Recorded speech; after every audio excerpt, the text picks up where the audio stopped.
மீன ராசி பிறந்துட்டீங்க வச்சு.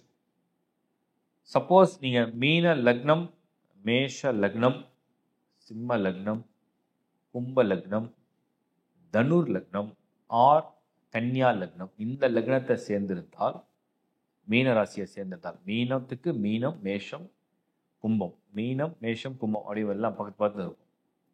இந்த பக்கத்தை சிம்மம், இன்னொன்று தனுர், கன்னி, சிம்மம் கன்னி, இந்த பக்கம் தனு, இந்த லக்னத்தை சேர்த்திருந்தால் இந்த காலகட்டத்தில் உங்களுக்கு ஒரு சில தொல்லைகளும், ஒரு சில மன உளைச்சலும், ஒரு சில பொருளாதார விரயங்களும், ஒரு சில குடும்ப குழப்பங்களும், இல்லை ஃபேமிலி ப்ரெஷர், இல்லை ஒரு மாதிரி டெப்ஸு கடன் அதிகமாக வருது, இல்லை உங்களுடைய கலீக்ஸோட ப்ரெஷர், ஒர்க் ப்ரெஷர், லைஃப்பில் சம்மந்தம் இல்லாத நீங்களே உங்களுக்கு செஞ்சுக்கிற ப்ரெஷர் மாதிரி ஒரு சூழ்நிலையை நீங்கள் ஃபேஸ் பண்ணலாம்.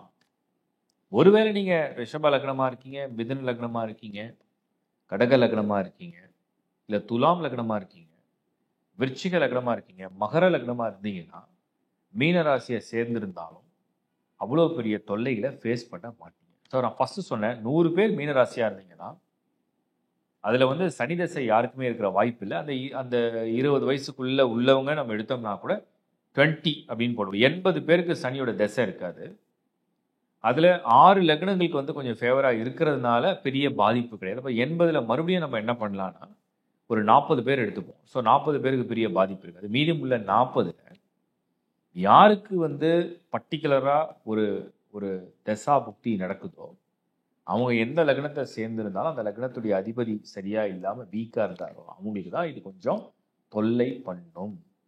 மற்ற மீனராசிக்காரர்களை பெரிதாக பண்ணாது. அதுலேயும் குறிப்பு, ஃபஸ்ட்டு ரவுண்டு 7.5 சனி நடக்கிறவங்க மீனராசியில் உள்ளவங்களுக்கு தான் சோதனையாக கொடுத்துக்கிட்டு இருக்கோம்.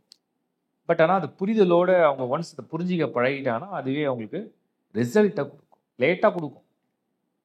செகண்ட் ரவுண்டு மீனராசி உள்ளவங்களுக்கு வாழ்க்கையில் வந்து எதையுமே ஃபேஸ் பண்ணுற தைரியத்தையும் அந்த சேலஞ்சை ஓவர் கம் பண்ணுற அது ஒரு அது ஒரு கெப்பாசிட்டி தான். ஒரு இண்டிவிஜுவலுடைய டேலண்ட் எவ்வளோங்கிறத சோதித்து பார்த்து சக்ஸஸை கொடுத்துரும்.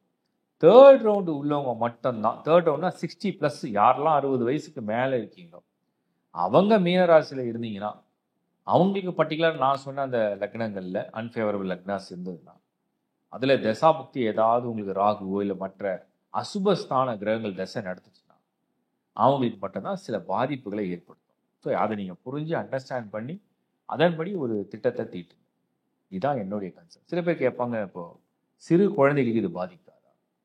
உத்திரட்டாதி நட்சத்திரத்தில் பிறக்கிற குழந்தைகள் டிஃபால்ட்டாகவே சனிதசை தான் பிறப்பாங்க. அப்படி சனிதசையில் பிறக்கும்போது சிறு குழந்தையாக இருக்கும் பொழுது அவர்களுடைய பாதிப்பு என்பது உங்கள் கையிலேருந்து தான் வரும். நீங்கள் நல்லா பராமரிக்கிறீங்க, உங்கள் குழந்தைய கண்ணும் கருத்துமாக பார்த்துக்கிறீங்க, எல்லா வகையிலையும் அவங்களுக்கு வந்து ஒரு ப்ரொடெக்ஷன் ஏற்பாடு பண்ணி கொடுத்துருக்கீங்க. குழந்தைங்க விளையாடும் போது ஒரு ரப்பர் மேட் போட்டு கொடுத்துருக்கீங்க, அவங்கள ஸ்கூலுக்கு கொண்டு போகிறது, அழைச்சிட்டு வர்றது, திரும்ப அவங்கள வந்து படிக்க வைக்கிறது, எல்லாமே நீங்கள் கம்ஃபர்டபுளாக பார்த்துக்கிறீங்கன்ற பட்சத்தில் பாதிப்பு குறைவு. நிறைய பேர் கேட்ட காமனான பொசிஷன் இதுதான் நான் வந்து எல்லாருக்கும் சொல்ல விரும்புகிறேன். ஸோ மீனம் ஜென்ம சனி உங்கள் தலைக்கு மேலே வராரு, தேவையில்லாத சிந்தனையை கொடுப்பாரு.